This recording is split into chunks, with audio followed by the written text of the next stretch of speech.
Mega Dads Live is a mature-rated podcast. It's for the Mega Dads, the Mega Moms, but not the Mega Kids. So put on those earmuffs and let's go!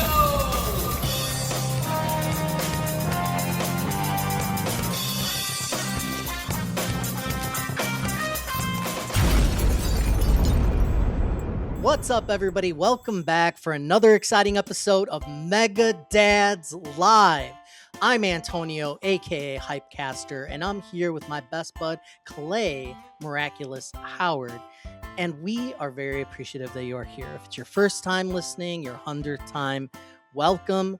We have a very special episode for you today because correspondent Clay went to GenCon. Whoa. And it was quite eventful. I have some stats that are going to shock you. But before that, we like to chill. We like to have a little conversation. Clay, I'm dying. I'm dying inside to tell you something. I have a confession. All right, let's hear it. The Marvel Cinematic Universe has been going for quite a while. And Spider-Man is out now. And then we have Doomsday coming. I'm very far behind on my Marvel. The last thing that I watched 2 days ago was Shang-Chi and the 10 Rings. Okay. Yep. It was really good. Yeah. The mythical creatures in there like look CGI, but they were cool. Like it's like, oh, this is absolutely 100% CGI. Like, but it was like well done somehow. Like the designs, like so it was really good. Surprisingly emotional. You know, the actors did a good job at like selling like the stakes. Totally. Like, family was like the big thing. But anyway, so it was the first thing we had watched, my wife and I, in like forever, right? Because I'm like, we should catch up at least somewhat. Like, I want to be caught up by Doomsday, right? And I could do it. I could do it if I skip certain things. I could do it if I watch some synopsis videos on certain things. So I'm like, okay, Shang-Chi, good. The next thing up, Eternals. I watch Eternals. It was the most horrific movie. I could have told you to watch. We stopped. Why didn't you synopsis that one? You should stopped. know better. We to stopped after like movie. 20 minutes, dude. So it was atrocious on all fronts. Acting, action. There's 27 plots. The most convoluted story I've ever seen. It was absolutely terrible. So after like we got through 15 minutes, we watched the synopsis. We almost turned off the 10-minute synopsis. We couldn't stand it. It was just like this and this and all these. Anyway, if you've seen it, you know. Eternals was awful. So now I'm rethinking the whole strategy because I was gonna err on the side of let me watch stuff, but now I'm erring on the side of should I even like right next is I wanted to ask your opinion on the Hawkeye series. That's what chronologically or whatever released next was the Disney show. Did you watch Hawkeye? I did watch Hawkeye. Is it worth watching? Because you're gonna dictate the next however many 6 hours of my life or whatever it's gonna take to get through all the episodes. Dude, that's a tough one. I'm on the fence with it. I would say if it was like the holidays, maybe. Otherwise, I would say skip it. If you're trying to get things done and you're really trying to focus on the meat and potatoes, there's a lot of the shows I would skip, but that's one I would probably. I liked it. I'm not saying it's bad. I just don't know if that's where you want to get bogged down. Like, if you're worried about it, you might want to just synopsis that one. It's short, you know. I mean, you could get through it pretty fast, but if your time is precious and you've only got so much time, I'd be a little more picky about what you watch and don't watch if you're trying to catch up. I bought the other Spider-Man movie. I don't know. They're all named similarly. I'm not even going to try to know. They're all home something. Right. So I have it on Blu-ray or whatever, and I'm like, which one is it? 1, 2, 3, or 3? Okay, so three. Like, yeah. So I need so with to. All the other Spider-Mans. So that one I need to see. It's a great movie. Just saw Spider-Man. What do they call this? Spider-Man 4, baby. Spider-Man 4, whatever that's called. What are your thoughts, just quickly? I mean, Adam was in the Discord and talking about it. He just released a review on the channel. What are your thoughts on that?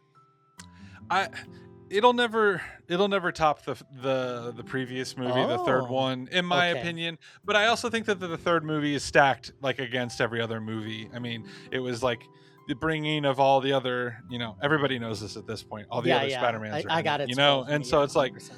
it's hard to beat that. And as someone who grew up with those Spider-Men, like it's hard to beat that. But I realize it's unfair, and so this was a challenging storyline to tackle. I don't know if it necessarily worked as well for me, but it was still a great Spider-Man movie, and they did a lot of really good things. There's certain characters that they brought in that I was like curious, like what the whole point of that was. But overall, I had a great time with it. It made me laugh. It was still emotional. I thought the villain was cool and had a really unique kind of ability that they did really cool, and that was really unique too. It was also oddly like felt a little more mature. Not trying to be like a perv or a prude or whatever. It's just like it just felt a little more adult, which is fine, but it's like kids love these movies, and so it was just weird. Like the For whole sure, thing yeah, is he like grew up, right? Like right. It's like 4 he's years out after of college or something. right. So it's been quite a while, and we watched Right. the characters grow up. So it is kind of weird. It goes from like high school crush to like we're smashing. Which probably. not that they can't do mature Spider-Man things, but Yeah. like it's just having Punisher in there also probably was a little bit of that. Like he's real intense, but I love his character, and I loved watching those two interact together. So it's worth it just to watch those two, in my opinion. But I'm behind, so I'm really interested in how they pull that off, because it seems like those two really shouldn't mix. I mean, I know they have in comics and stuff, but it like you said, kids watch this stuff. So how are we doing this? Right. Very interesting. I got high hopes for Doomsday. I'm starting to get hyped again for it. So where are Agreed. you in your Marvel? Let me know in the comments. Check us out. Now I wanted to talk to you about your recent experience at GenCon. How was it? Just for someone like me who's never been, doesn't know much about it, like what is it? What's the gist? Yeah, so my experience at GenCon, it was great.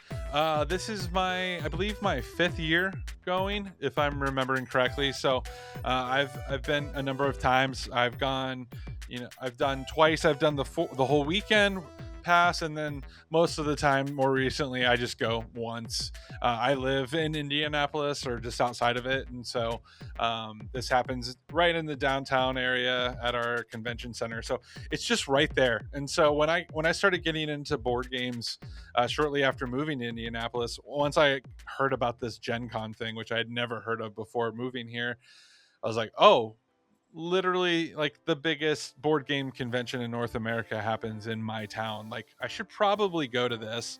And so ever since I went that first time, like, I've been hooked. There's been years I've had to sit out. It is a wealthy endeavor. It's expensive.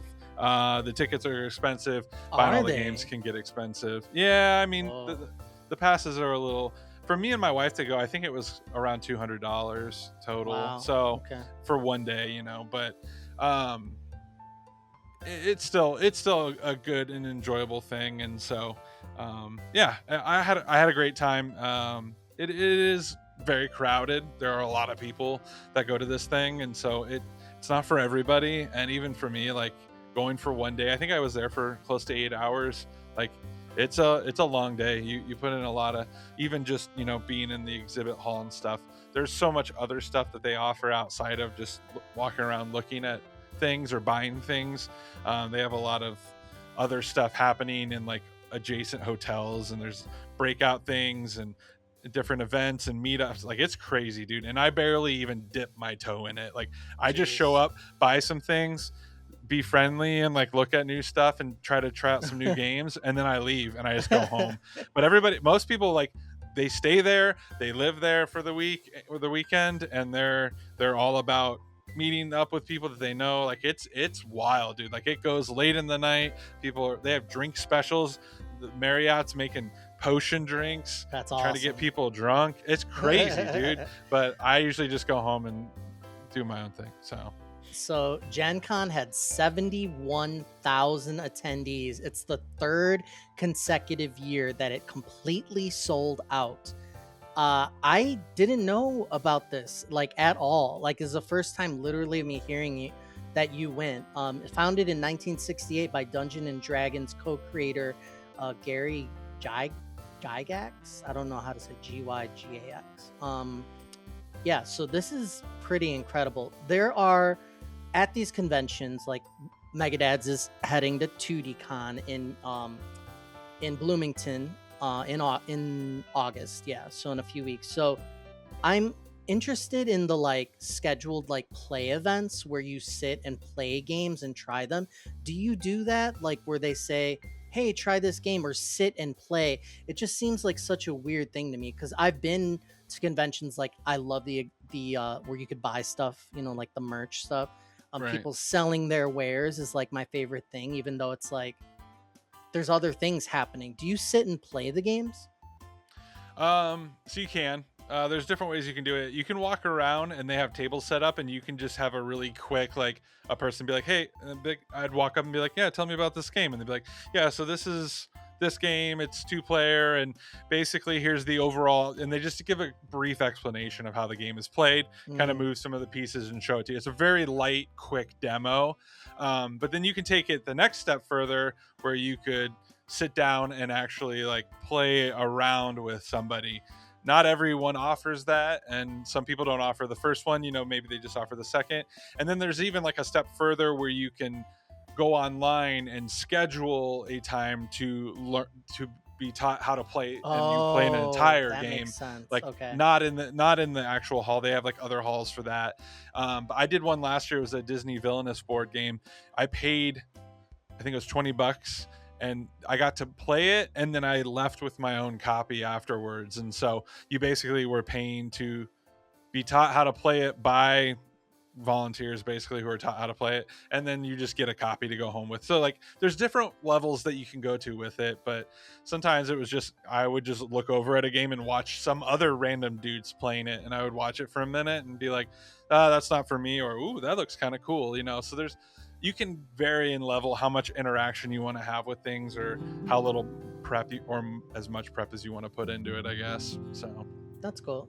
Yeah. It's very interesting, like how much they pack into these things, because it's tabletop RPG and board game focused, but they also have miniature paintings, escape rooms, crafting, live entertainment. You know, the seminars and you know, the panel, and then Right. other family stuff. So it's really interesting. Are you able to share with the audience how much you spent on like things you bought and merch? Because I saw a photo just before we jumped on, because I was in the 2DCon Discord, and someone was like, here's my haul from GenCon, and it's like 20 games like stacked up, and they look big and expensive and nice, like and they all look great, like all the artwork and the titles. Like, I'm a sucker for a box. Like, I'm afraid that when I go to 2DCon, I will buy things just like for the box. Or if I go to Gen Con, I will buy a game just for like the title. Like, I own stuff like that already.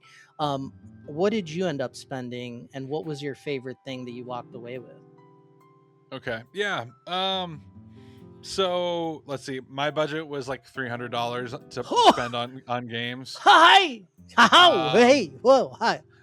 And so the night before I planned out exactly which games. I did the research and figured out what games were going to be there, found what I looked interesting to me. I had a list then that I compiled of everything. I was like, these are the ones I definitely want to grab. Then I had a list of like, I'm interested but would like to like play test or hear more about or see it before I decide if I want it. Like, I need to feel it or see what the components look like or something. And then I had a list of like, kind of interested, and then ones that was just like, I would like to look at it and see it because it's probably huge and ridiculous and I'll never buy it, but want to see it or something. So I had all these lists. So anyway, by the time lunchtime hit, I had basically bought everything on my first list of like the things I knew I really wanted to get.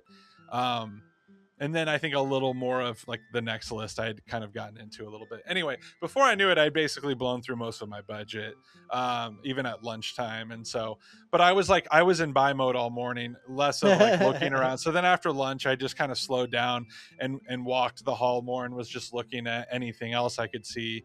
And then I think we made a couple more purchases after that.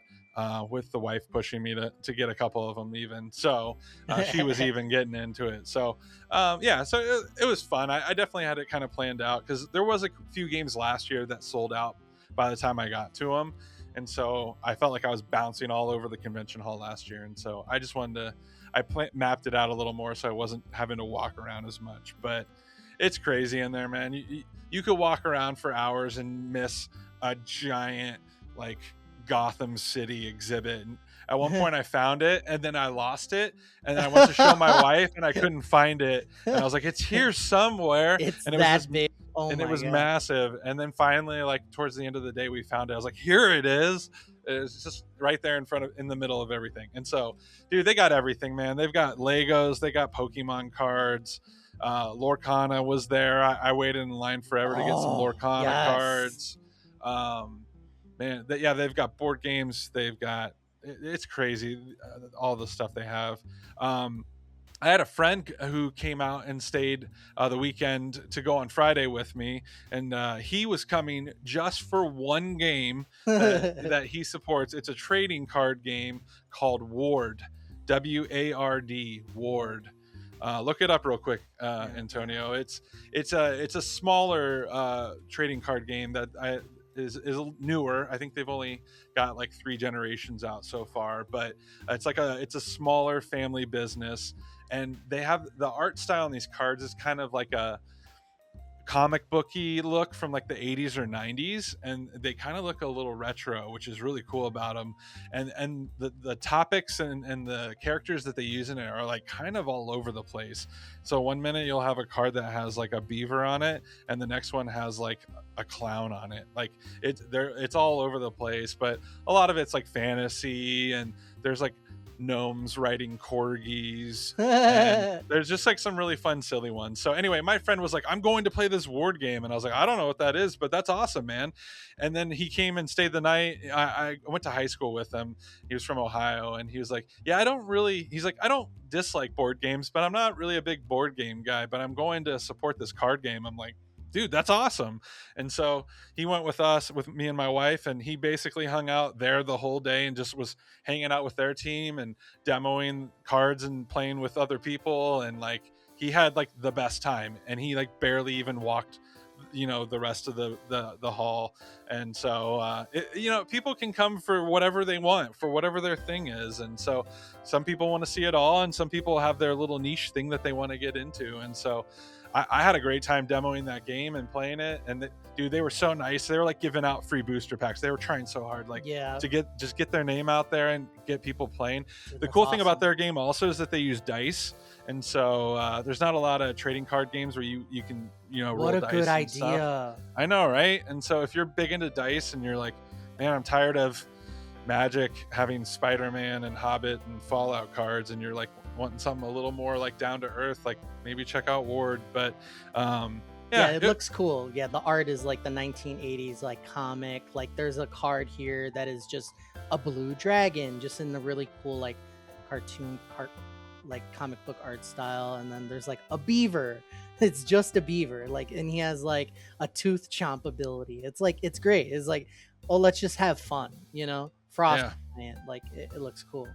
I think this is like really great for people to like meet and like grow community. I know that's what we're trying to do at 2DCon. So join us, everybody. Come to 2DCon if you'd like. Again, it's August, and it's gonna be great. Our first live show.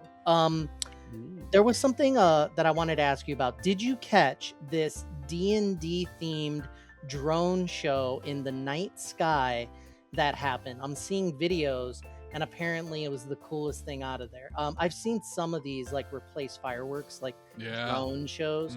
I mean, it's really cool using the tech. Did you catch it? I did not. Unfortunately, it was the second night. That was Saturday. I was there on Friday, and so I missed that. I did see footage of it, and it was awesome. The crazy thing about that day was that there was like a tornado that I think basically like, I don't know if it actually touched down. They're like debating it right now, but it was nasty out. And so it was raining really bad here. And I don't know if you saw this yet, but it's big news all around Indy. But basically there was like water coming out of the ceiling in GenCon, and some of the booths got wet, and some of the play areas, there was just water pouring in through the ceiling. and then this tornado warning started, and so this alarm started going off, and people had to like go kind of like inward into the building, dude. And so I felt bad for those people, and like I think it sounds like they tried to make the most of it, and there's like some cool stories coming out of it of people like trying to cheer up kids, and like people were like trying not to panic and stuff, and it was a crazy day. And so the fact that they then turned around and had a drone show right after that is pretty wild to me. Everybody was like, is it canceled? And then they ended up doing it, but it's awesome. So this will definitely be a memorable year that people will be talking about for a long time.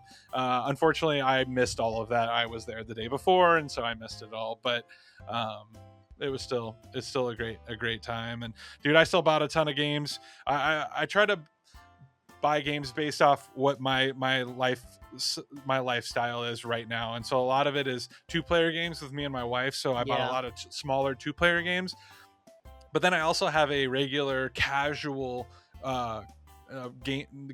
board game night with another married couple that goes to our church, and so it's like I know that I can like buy games to play with them, and so I bought some games that would be well suited for them. Like, dude, there was some really cool like heavier games that I would love to play, but it was just like I'm not there right now. Like I play a heavier Frosthaven with some guys, but like we're like mid campaign right now. They're not looking to play other ones with me, and so and so you just kind of shop based on with board games for what is going to work best for what you can do right now, and so which is fine. And so it was more smaller games than bigger games. I like the bigger games, but still I was like really happy with it. And dude, I was such a nerd. I got home and I pulled all the game manuals out. I'm like, I'm gonna read these while I sit on the couch. Like, calm down, nerd. But it's fun. I'm excited to play them over the coming months and stuff. And I think I might still have a game or two from last year at GenCon that I still haven't played. So I need to get it into action because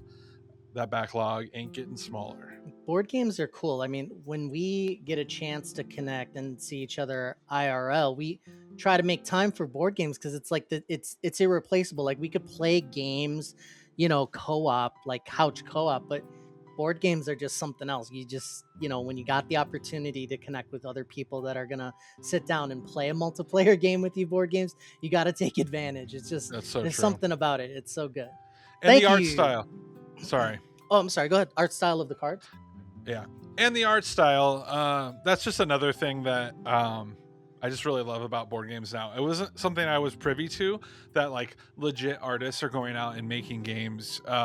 One example real quick, there's a game called Six Sojourners. Sojourns? I can't say that word very well. SIXSOJOURNS. Sojourns. It's a hard word to say. Anyway, it's made by a company called Red Raven Games. Ooh. And dude, the art on it is just very beautiful. The box art even alone is just like it's awesome. And so before I'll even like consider a game, I have to like be a fan of the art style and like the theme of the game. And so if I look at it, it makes a big difference, right? Like unless someone's like, hey, I found a really good game that's really fun if you're looking for like a 2-player co-op, like, okay, I'll play it even if I don't necessarily like the art style. But outside of that, like if I don't like the art style, it's harder for me to get into it. So I usually just kind of weed out other stuff by like, let's just pick games that are visually appealing. And so anyway, I just wanted to throw that out too, is another thing I appreciate about it. It's like comic books. It's the work of art. It's something to look at and display and have. And so they're fun for that too. I really like that about them. This is really clever. So Six Sojourns, their little like subtitle is an 8-minute Empire game. That's awesome. Like right? An 8-minute Empire game sells me. Like that is a really good, that's good marketing right there. And it has like little buildings or something on like this really cool map. So yeah, this is really good. I think the recommendations are so important because there's so many, like the volume, right? Definitely. And it's like what rises to the top is like really interesting. BoardGameGeek.com is what I'm looking at here, and they have like a recommendations like section and like what's hot right now. So that's cool if you're interested at all. Well, thank you, Clay. You know what that sound is? That's the sound of the caboose, where we give you a recommendation outside of the world of video games, could be inside the world of video games.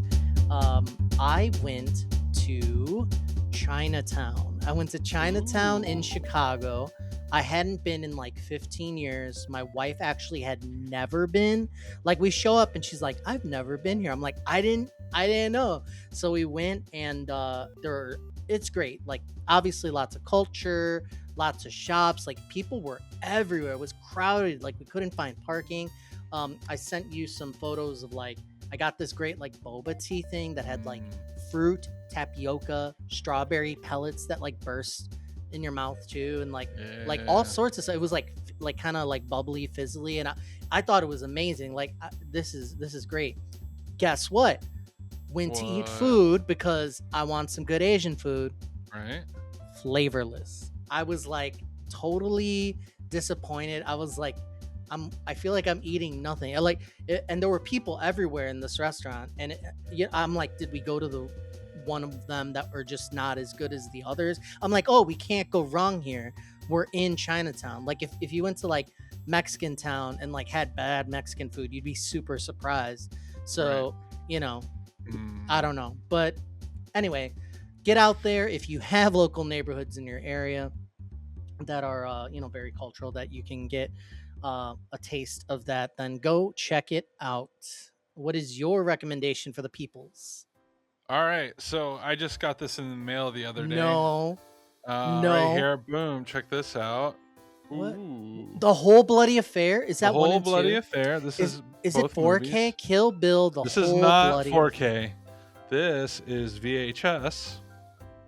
Yellow VHS. Yellow tapes? VHS, brand new. You have a VHS player though. Well, yeah, and I mean all these movies behind me are VHSs. But yeah, I forget. Lionsgate, they put out Kill Bill, both of them, in a 2 VHS box set. With that is yellow amazing. VHS shells. I know, dude. I'm so excited. I didn't get. You're to gonna catch open it in the it? theater. Yeah. No, dude, you're gonna Dude. open that? Wow. What I'm saying, Why? like, companies are making VHSs now. There's not a lot of them. It's still probably under like 100, but they're putting movies out. They're selling them in Walmart. There's been a couple, not a ton, but it's happening. And No, so, physical media is like, I mean, it's still niche, but it's like seeing a bump like across the board. Like, CDs, vinyls obviously came back like quite a bit. With the VHS, what are we talking about when you put that bad baby in, and the quality? Is it literally like 480p? Like, or is the technology gotten so good that they're really putting their best possible on there? And yeah, we're putting it No. on tape, but it's gonna look better because it's like- probably still not going to look super great. it's gonna There's look- like three different, I don't know the terminologies. There's three different like classifications of recording that you can do with VHS, and based on which ones you pick is how long you can record on. And so if you put it at a lower quality, you can record more on it. But then if you do a higher quality, it like gives you less tape. I don't know if you've ever messed with that, but no. and so I know with these longer movies, even with 2 VHSs, I wonder, a lot of people say they just go the cheaper route and they use less tape by putting the quality. They use the crappier quality and then they just cut the tape. Anyway, I don't know enough. I'm not like, I act like I'm a VHS connoisseur, but I don't know all the direct terminologies. But yeah, it's probably still not going to look super great. So that's the weird thing. People who are into vinyl will argue it's better than digital. I don't know if I can necessarily argue this is like the definitive way to watch it. I do have a tiny little TV right here next to me that's an old VHS built-in TV. These will look better on here than they would on my big screen downstairs in my living room. Like, I know that much, but it's probably still not the best way to watch it. But I still think Tarantino would think this is pretty cool that I'm watching it on VHS. So I'm glad excited. you brought this up. Okay. You Because are. I'd like to say something. Okay. This Let's is hear it. a hot take. Oh boy, here we go. That Hollywood movie was ass. Okay. Bro, you know you're gonna trigger me with this. Dude, We've argued about this 100 times. It's Once Upon a Time in Hollywood, right? Yes, that's what it's called. Yes. Once Upon a Time in Hollywood. This is one of your dumbest takes. Just a bunch of shit like I like the like action bits, I guess. Oh, Brad Pitt's character doesn't have any kind of character arc to him. I don't He's agree with that. linear. I don't agree with That's that. that's your take. You said that. You said Here's- Brad Pitt has no character arc. All right. I think DiCaprio has a much better arc.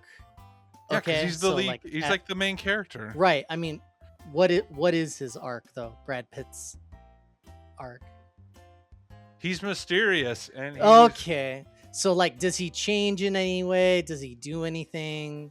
Like, Nope. I remember some girl, no, because he's awesome. underage girl, hits on him. Yeah, I and remember and he he's- fights Bruce Lee, and then Yeah. he fights some crazy people, and Yeah, and they save Margot Right. Robbie from being killed. right.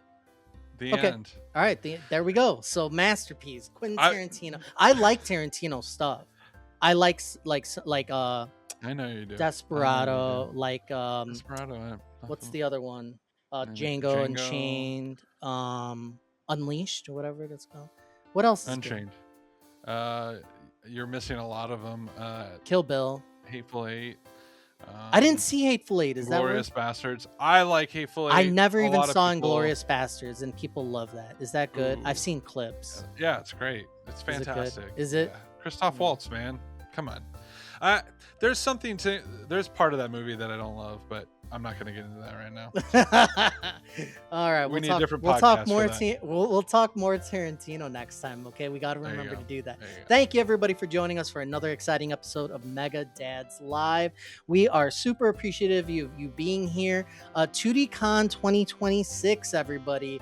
Mega Dads, we will be doing a live podcast panel thing, so come out to Bloomington, and it is, I'm trying to get the dates here, August 21st through the 23rd. August 21st through the 23rd. Our panel's Saturday at 6 p.m. So that'll be fun. So the 22nd, 6 p.m. Saturday. Thank you, everybody. We'll see you next time.